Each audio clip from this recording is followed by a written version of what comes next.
女孩仅仅只是和同学一起出去旅了个游，没想到却发生了一场诡异的车祸。在一处层峦叠嶂的山脉上，一群即将毕业的大学生相约一起来到这里旅游。只见这里的云烟忽远忽近，若即若离。传说这里有一个神秘存在，它无所不能，甚至可以控制万物。美丽的风景加上神秘的传说，所以才让这群年轻人所为之向往。然而没多久，前方的云雾突然浓烈起来，缓慢的大巴也迅速被他们包裹在其中。突如其来的一幕让司机不得不暂时停下了车子。就在这时，车上的男孩突然看到远处有一个诡异的发光体若隐若现，同时后方驶来的一辆车子差点撞上来。大学生们看着这一幕，不知道发生了什么。小车也缓慢地来到了大巴的一侧，对方询问司机发生了什么，司机则表示路线不太熟悉，所以不敢走。为了安全起见，对方同意让大巴跟在他们的后面前行。就这样，在前面小车的带领下，大巴车也缓慢地启动。可是没多久，大巴司机就失去了对方的踪影，迫不得已，车子只能再次停了下来。司机告诉学生们，这种情况下是无法开车的，他只能去前面先放个警示牌，等雾散了再走。而车里的人们也都发现，所有的手机竟然都没有信号。等司机走到前面不远处的地方时，突然那诡异的红色发光体再次亮起，一闪一闪的光芒吓得司机赶紧返回到了车里。他不敢告诉其他人自己看到了什么。而前方的那辆小车突然按响了喇叭，仿佛示意他们跟上。为了赶紧离开这里，司机只能在惊恐中带着众人前行。可是车子还没有行驶多远，后面的一个男孩突然表示，对方似乎是在警告我们。而在空中的视野下，几团黑色的影子正迅速地朝大巴飞奔而去。这突然出现的黑影吓得大巴司机猛打方向躲避，也就是这慌乱的操作迫使整辆车子猛地滚向了山下。强烈的翻滚撞击迅速让其解体，里面的人们纷纷露出了绝望的呐喊声。等一切安静下来以后，一个叫埃尔玛的女孩迷迷糊糊地醒了过来。只见救援队正在救援，跑过来的救援人员让她不要动，伴随着此起彼伏的呼喊声。等埃尔玛再次醒来，她已经到了医院里，一个自称是她母亲的女人安慰她不要怕，等手术过后她会好起来的。接着她便被推进了手术室里。等女孩再次醒来，面前的女人让她做好准备，她想让女孩看看自己的脸，并希望女孩说出自己是谁。然而看着里面惨不忍睹的面孔，女孩似乎失去了记忆，她不记得自己是谁，也想不起来面前的人是谁。好在自称母亲的人再次安慰她没关系，让她好好休养。然而在这天晚上，埃尔玛却被一阵奇怪的声音惊醒，接着她便看到一个诡异的黑影出现在眼前。就在女孩以为这是一场噩梦时，旁边的学生突然开始挣扎起来，巨大的痛苦声让埃尔玛赶紧呼叫了护士。值班医生也迅速赶了过来，看到病人的情况不对，便急忙让人带他去急救室抢救。埃尔玛惊恐地看着这一幕，原来这都是真的，可是究竟发生了什么，他却什么都想不起来。接下来的2天，布尔玛的伤势恢复很快，医生表示相信他很快就可以回家了。女孩似乎也默认了眼前的男人就是自己的父亲，她询问究竟发生了什么。父亲说他和同学一起去旅游，途中却不幸发生了车祸。虽然只有几个人幸存了下来，但女儿能平安地活着，男人还是充满了感激。在夜幕来临时，和埃尔玛一起幸存的男孩找了过来，但他却没能保住自己的一条腿。他慢慢地来到埃尔玛的身边，握住了女孩的手，但埃尔玛却忘记了他到底是谁。没办法，男孩只能拿出了他们之间的合影，并说自己叫汤姆，是他的好朋友。目前还有3个同学处于昏迷中，而其他人都死在了山谷里。不过有一个叫马丁的男孩却失踪了，救援队找了很久都没有找到他。埃尔玛表示自己什么都想不起来了，自己没有了记忆，一切都消失了。汤姆只能无奈地看着对方，因为他并没有说他们之间还有着恋人的关系。就这样又过了2天，埃尔玛的鼻子突然流出了大量的血液，医生只能再次对其进行抢救，好在最终遏制住了伤势。而就在这天晚上，埃尔玛再次被一阵诡异的声音惊醒，他突然看见眼前出现了一个黑色的身影，对方在埃尔玛惊恐的表情中慢慢的靠近，只见一个和他长得一模一样的人突然出现。那莫名出现的黑色影子到底是什么？大难不死的他为何时常能看到一些神秘的黑影？此时伤势恢复不错的埃尔玛再次回到了家里，但眼前的一切为何那样的陌生？就在这时，家里的狗子热情地跑了下来，可是他闻了闻，却又突然转身离开，仿佛不再认识了主人一般。好在经过父母的开导和安排，埃尔玛总算稳定了下来。另一边，警方找到了汤姆这里，经过对其他死者的验尸报告发现，在车祸前竟然有很多人都曾服用过违禁品，而汤姆所说的雾里有黑色影子在移动，警方认为那或许是因为违禁品的作用产生了幻觉。尽管汤姆表示那一切都是真的，可是面对如此天方夜谭的说法，警方根本不会相信。在家里的埃尔玛为了和狗子能够熟络起来，他拿起一团红线准备和他玩耍一番，但狗子面对他扔过去的线团似乎有点无动于衷，不过好像又看到了什么，跑到旁边不停地叫唤起来。也就在这时，埃尔玛手中的红线突然被提了起来，一股不正常的力道传来，这让他只能松开了手。难道是父母扯走了线团吗？埃尔玛急忙走过去查看，可是却看到了诡异的一幕。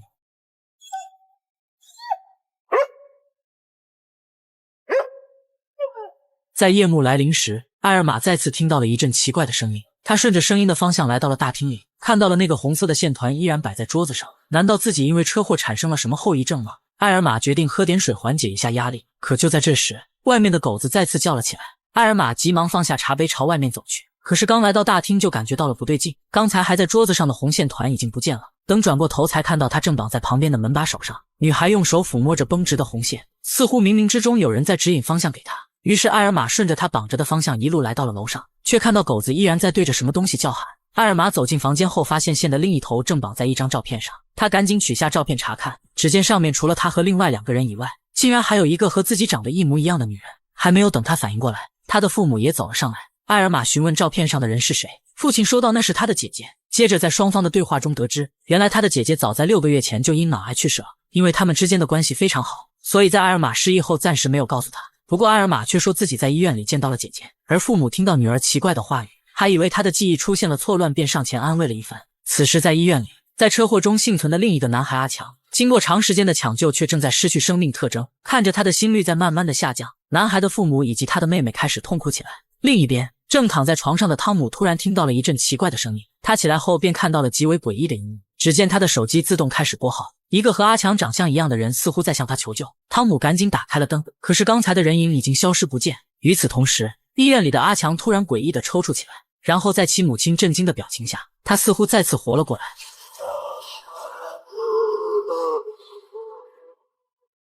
此时在距离发生车祸没多远的洞穴内，失踪男孩马丁的姐姐和他的好友正朝着洞穴降去。他们认为马丁或许在浓雾的影响下不小心掉进了缝隙中，所以决定进来尝试寻找一下男孩。因为这里面绵延纵深，2人只能使用无人机尝试寻找。就这样，靠着无人机慢慢的探索，他们也将找过的地方一一标注。可是找了很久，却一点蛛丝马迹都没有发现。而他们没有注意到的是，无人机所过的地方，一个黑影突然快速掠过。在家里的艾尔玛继续浏览着曾经的照片和物品，试图帮助自己找到以前的记忆。可是看着面前的东西，艾尔玛尽管感觉很熟悉，但就是想不起来。也就在这时，诡异的声音再次传来。自从知道了姐姐的存在，艾尔玛认为这是姐姐给自己的信号。可是下一刻，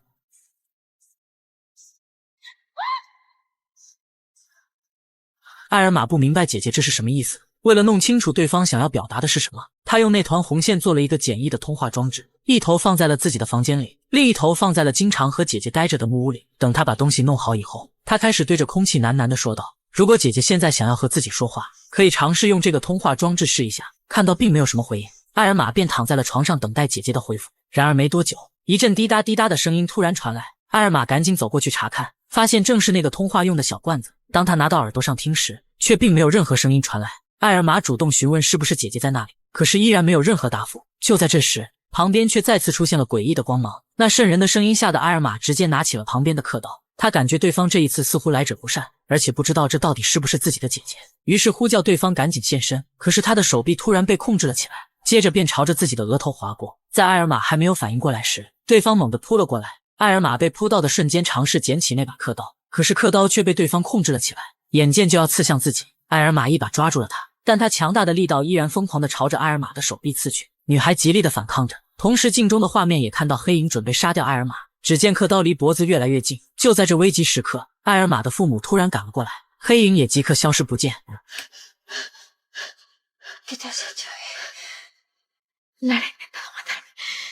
这绝对是今年最亮眼的一部超自然悬疑大作，前期它所有铺垫出的悬念，在后面全部会一一解答。如果想要看懂它，那么我们得先了解一下故事的起因。传说从史前年代开始，这处山脉内便藏着一个来自地狱的恶魔，他的名字叫做特利昂。虽然他无所不能，甚至可以操控万物，但却被强大的封印所束缚。假如想要召唤他，必须得收集5个动物骨架组成的雕刻品，然后用濒死之人的躯壳为载体，方能让其降临。传说他的身边还有5个亡灵随从，一直都在为主寻找合适的载体。而艾尔玛在发生车祸时所看到的黑色影子是否与此有关呢？为何那个像他姐姐的灵体想要杀死他？为了弄明白这究竟是怎么回事，他找到了同样在车祸中幸存的汤姆，试图从他这里得到一些信息。因为他和汤姆以及姐姐还有一位叫戴娃的女孩，4个人之前的关系似乎非常好，但因为汤姆在车祸时昏迷了，他也不知道当时具体发生了什么。于是艾尔玛想了解一些他们几人之前的信息，而且他也从家庭录像里发现了一件古怪的事，那就是姐姐小时候曾说自己可以看到一些神秘的存在，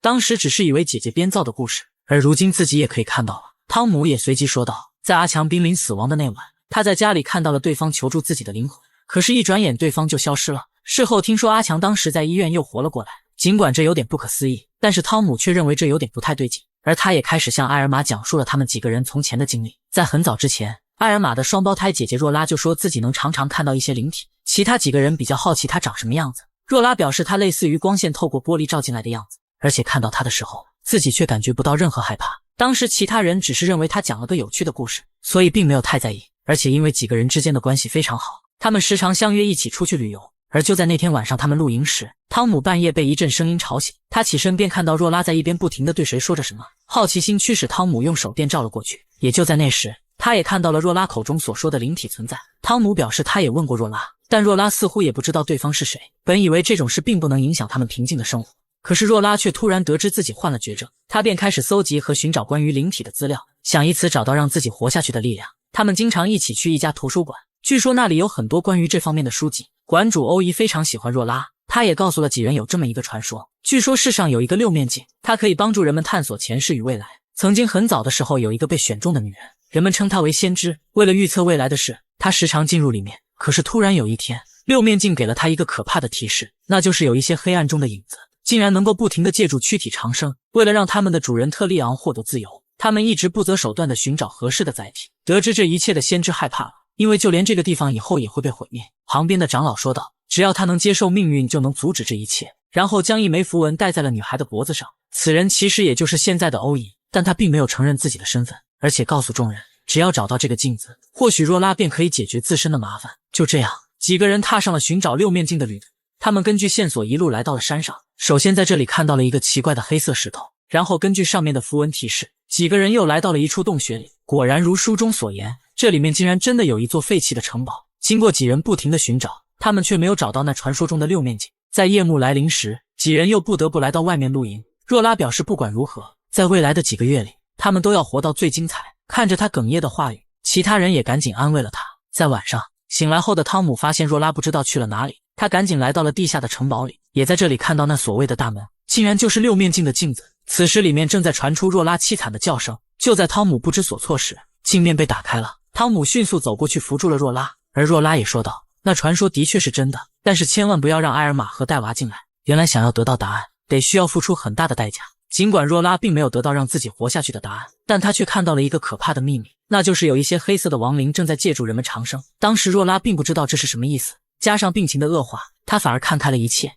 在最后的时光里，她只想和自己的好朋友待在一起。就在汤姆讲完这一切后，埃尔玛突然询问姐姐最终是怎么走的。汤姆说就是癌症离世的，但埃尔玛却表示不对，因为自己失忆了。他怀疑是失忆前的自己提前结束了姐姐的生命，因此姐姐才想要杀了自己。看着埃尔玛越说越激动，汤姆赶紧上前安慰了他。也就在这时，诡异的黑影再次出现，埃尔玛也随即对着影子不停地说对不起，但影子只是冷漠地看了他一眼，就直接消失了。已经认为是自己害了姐姐的埃尔玛告诉汤姆，他要再次去寻找那个传说中的六面镜，看看能否帮助姐姐。就这样，两人踏上了前往地下城堡的路程。然而随着汽车的行驶，一股车祸之前的记忆片段突然涌上埃尔玛的脑海，同时旁边一辆汽车加速驶过，大巴司机直接猛踩了一下刹车，埃尔玛被这突如其来的操作直接撞昏了过去。等他猛然睁开眼，竟然看到了车祸前的一幕幕。只见前方的埃尔玛和同学们突然看向自己，而自己竟然是她的好闺蜜戴娃。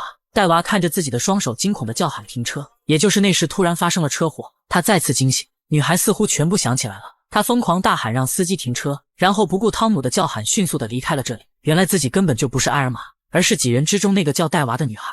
此时让我们再次回到车祸发生的那段时间里，在大巴被浓雾包围的时候，车上的戴娃突然不停地说着停车，埃尔玛也随即看向了他。也就在这时，黑色的影子迅速朝着大巴跑去。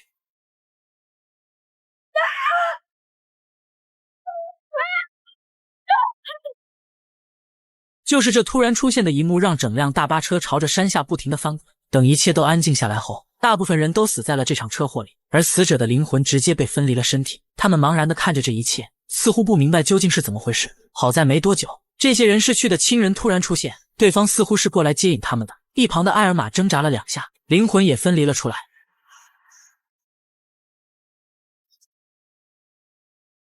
旁边的戴娃眼含泪水地告诉他，自己的身体被砸烂了。也就在这时，车子上的汤姆大声呼救着，可是他根本看不到这些人的灵魂。当埃尔玛走过去时，汤姆感觉看到了一束光，但接着他就昏迷了过去。与此同时，艾尔玛病逝的姐姐过来了，她伸出了手过来准备接走戴娃，戴娃却询问艾尔玛怎么办。若拉表示艾尔玛的时间还没到，她希望戴娃赶紧离开，并说如果再不走就可能走不了了。可是戴娃并没有过去。随着若拉的消失，一些诡异的黑影迅速跑了过来，这些或许就是那些游荡在世间的亡灵，想要以人的躯壳为载体来重生。只见他们闻着气味开始寻找那些濒死之人，其中一个黑影似乎找到了一个，他直接朝着对方的身体钻了进去。或许随着时间的推移，他会吞噬原本虚弱的灵魂，从而占据本体。显然这诡异的一幕惊住了艾尔玛和戴娃，看到越来越多的人被黑影寄生，两人被吓坏了。而那个叫马丁的男孩并没有死，他虽然看不到其他人的灵魂，但是却能看到这些诡异的黑影。当最后一个黑影朝着他追去时，男人开始慌不择路地逃跑，直至不小心掉进了裂缝中，而黑影也随即转移了目标，他看向了不远处的艾尔玛。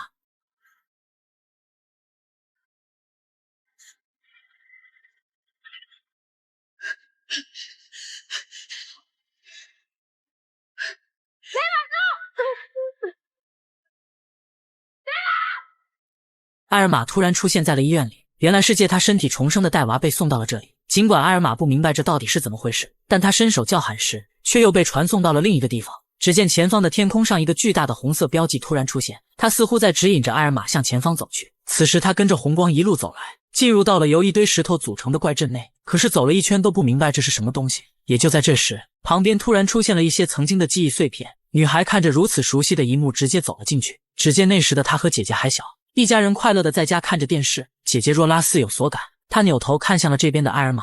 艾尔玛赶紧询问姐姐是否能看到自己，小若拉并没有回答，而是告诉正在录像的母亲，她看到了奇怪的灵体。母亲让她描述一下什么样子。只见小若拉拿起水杯放在了太阳下，并表示它有点像光的折射。显然一家人并不相信她。艾尔玛没想到小时候的姐姐竟然能看到自己，她准备上前说话时，突然再次来到了另一处空间。只见天上的红光再次指引她来到了一处地方。走进去后，这一次里面是他们曾经寻找六面镜露营的地方。姐姐似乎有什么心事在等待着她。艾尔玛赶紧过去和其说话，可是对方根本听不到。与此同时，汤姆的手电照了过来，给他吧。艾尔玛再次来到了另一处空间。此时的戴娃已经借用他的身体回到了家里，因为对方失去了记忆。艾尔玛走向前，拿起了桌子上的红线团。尽管这一举动让他承受了很大的压力，但他依然想提醒对方是谁。于是他一点一点地将红线缠到了自己的房间里，最终定在了他们几人的合影那个叫戴娃的头像上。可是赶过来的戴娃却根本不明白这是什么意思，反而将艾尔玛当成了若拉。来了。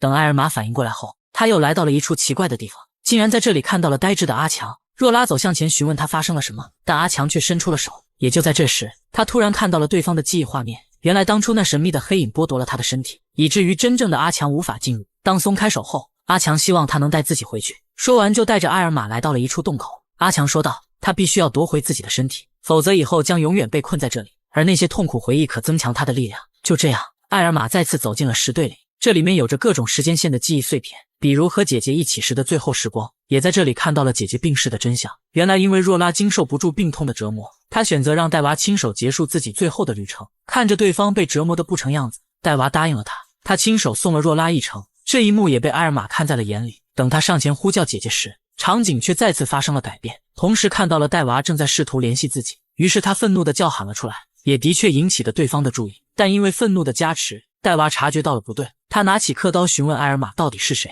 或许想要为姐姐报仇。艾尔玛用意念将阿强也召唤了过来，于是两人合作准备让他重新夺回身体。阿强先是攻击了对方，艾尔玛也趁其不注意扑了过去，然后将其狠狠按在了地上。看到对方还想要拿那把刻刀，阿强将刀子推给了艾尔玛。只见艾尔玛拿起刻刀直接抵住了戴娃的脖子，本打算替姐姐报仇，可是最终没有忍心下手。就这样，倒在地上的艾尔玛再次回到了石阵内。或许是曾经最好的闺蜜吧，她真的下不了手。就在艾尔玛准备离开这里时，她突然看到了未来的一幕。只见那时的戴娃竟然被一个男人袭击了。艾尔玛惊恐地看着这一幕，决定要帮助戴娃。就这样，她直接来到了那所木屋内，而对话用的红线还绑在这里。艾尔玛用力拉扯着红线，也的确引起了对方的注意。看到戴娃拿起了听筒，艾尔玛使出了全身的力量，说道：“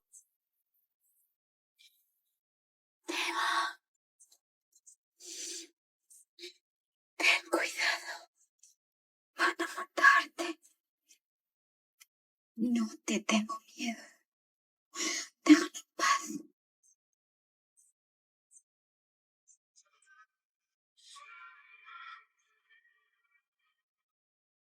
一场离奇的车祸改变了2个女孩的命运。本该逝去的女孩戴娃不小心夺走了闺蜜的躯壳，而不该离世的埃尔玛却成了游荡的孤魂。经过了一系列的寻找真相，此时的戴娃终于明白了自己到底是谁。但是如果把身体还给埃尔玛，那么自己也会消散于世间。因此戴娃犹豫了，她不知道该不该放弃这新的希望。独自一人的她回到了曾经的家里，她想将真相告诉亲生母亲，但是母亲却根本不相信她的话语。她亲眼看到戴娃的身体在车祸后尸首分离，而面前的女孩却仿佛带着嘲笑的意味说是自己的女儿。女人愤怒了，本就悲痛欲绝的心情再次被刺激，她对着戴娃大骂了一顿。不管戴娃如何解释，如何说出只有他们2人之间的秘密，女人都不相信，甚至到最后崩溃地打了她一巴掌。她说自己已经失去了女儿，为何还要来伤害自己？同时一个男人突然出现在这里，戴娃看到对方后，突然对着母亲说道，她不该再和这个男人在一起的。接着便怀着愤怒的心情离开了这里。也是这一刻，他做出了最终的决定。戴娃先是回到了埃尔玛的家里，找到了对方的父母，他把若拉去世之前的事讲了出来。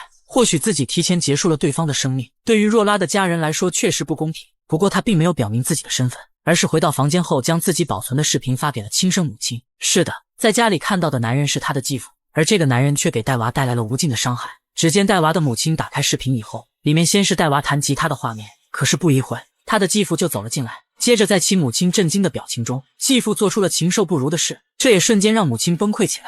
没想到身边的男人竟然如此对待自己的女儿。只见他拿起剪刀找到了男人，然后就是一场愤怒的报复。此时的戴娃来到了小木屋里，他想让埃尔玛出来聊一聊，可是不管他怎么说，对方都没有现身。也就在这时，家里的狗子突然叫了起来，原来是继父找了过来。他以为是埃尔玛将视频发给了戴娃的母亲，因此拖着受伤的身体前来质问女孩，同时撒谎表示是戴娃故意操作了这一切，想以此拿走那部带有视频的手机。但他不知道的是，面前的女孩就是戴娃。戴娃愤怒地说道，他会将视频发给所有的人，甚至包括警方。也是这句话惹怒了男人，男人直接动起了手。他先是将戴娃摔在了地板上，然后狠狠掐住了对方的脖子。没多久，戴娃就失去了意识。赶过来的埃尔玛突然看到这一幕，他直接猛地上前推开了男人，而男人看到了这一幕后突然就懵了。当埃尔玛的力量用尽后，只见戴娃的灵魂再次显现，在男人惊恐的目光下，他愤怒地撞了过去。